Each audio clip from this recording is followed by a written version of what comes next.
Hi, I'm Lucas Chavez. I'm the GIS specialist for the town of Pecos City, and I will be reading Dumbo's Snowy Day. Dumbo was a very special elephant.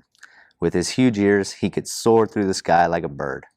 Dumbo performed in a circus with his mother, Miss Jumbo. One chilly day, the circus animals were on their way to a new town, but their train, Casey Jr., was struggling to get through the falling snow. His wheels slid on the icy railroad tracks. Finally, Casey Jr. decided it was too dangerous to keep going. The train came to a stop, and everyone waited for the snow to pass.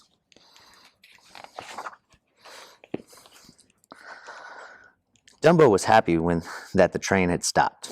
He never played in the snow before. He thought it felt awfully strange as he tried to walk through it. The snow pressed against his feet like cold sand. "You can do it," said Miss Jumbo. She gave him a gentle nuzzle.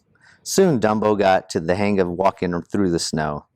He liked the crunch, crunch, crunch sound he heard with every step. All morning, Dumbo and his mother played in the snow. They gathered snowballs together with their trunks. They made snow elephants, which were quite huge. They even played hide and seek. But as Dumbo and his mother explored, they got farther and farther away from the waiting train. Suddenly, Dumbo slid down a steep hill. He called for his mother to follow him, but when she reached the bottom of the hill, Miss Jumbo realized she couldn't climb back up. Dumbo tried to push, he tried to pull, but nothing worked. Miss Jumbo slipped farther down the slope towards a sharp cliff edge. "You will have to fly off and get help," Miss Jumbo told him. So off Dumbo flew, as fast as his ears would take him. As he soared toward the train, the wind began to blow. It pushed harder and harder against him. The snow stung his eyes, and the cold nipped at his toes. Finally, Dumbo's ears got so cold he couldn't fly. As he waited for the wind to pass, he worried about his mother. Once the wind died down, Dumbo raced back to the train. Quickly, he gathered all the animals together so that they could help him. "What are we waiting for?" Timothy Q. Mouse cried. "We've got to save Miss Jumbo." Dumbo led his friends back to the cliff. By the time they found Miss Jumbo, the windstorm had pushed her even closer to the cliff's edge. The animals knew they had to think of something fast. "Oh dear," worried the giraffe. "How can we get down there to help?"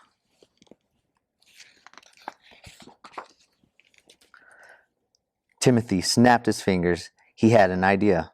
"Everybody line up," he shouted. He ordered the animals to grab one another's tails. At the front of the line, the ostrich leaned over the cliff to take hold of Miss Jumbo's trunk. "1, 2, 3, pull!" Timothy yelled.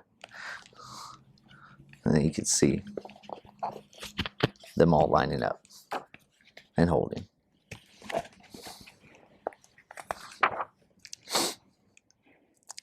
The animals worked together, huffing and puffing, pulling and stretching, until Miss Jumbo made it safely to the top of the cliff. "Hooray!" everyone shouted. But suddenly there was a loud crack. The cliffside gave way, and the animals tumbled down. "Watch out!" yelled the hippo. "Yikes!" cried the monkeys. "Uh-oh!" said the giraffe. "Help!" hollered the bear. All of the animals tumbled together and rolled down the hill. Before long, they had become a giant snowball.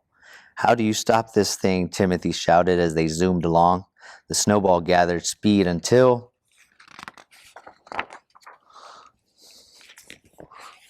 Kapow! Crash, bang, boom, oof! The animal snowball hit the bottom of the hill and broke apart. "Is everyone okay?" Timothy asked as he strained his hat. Luckily, everyone was fine, just a little dizzy from their unexpected snow ride. All the animals began walking back to the train. Walking wasn't nearly as fast as riding a snowball, but it was a lot less scary. That night, Miss Jumbo gave Dumbo a warm bath. "Thank you for flying to find help today," Miss Jumbo said to her son. "I'm so proud of you." Dumbo smiled and blew a trunk full of water over his head. "Hey, don't forget about me," said Timothy from his teacup bath. "I helped too."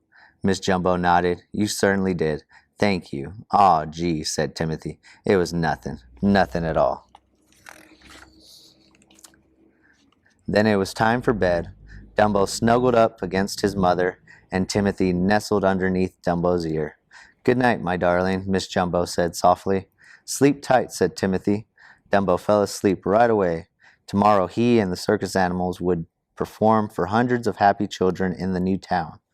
But for now, Dumbo was glad to be warm and safe with his mother, as the snow fell gently outside.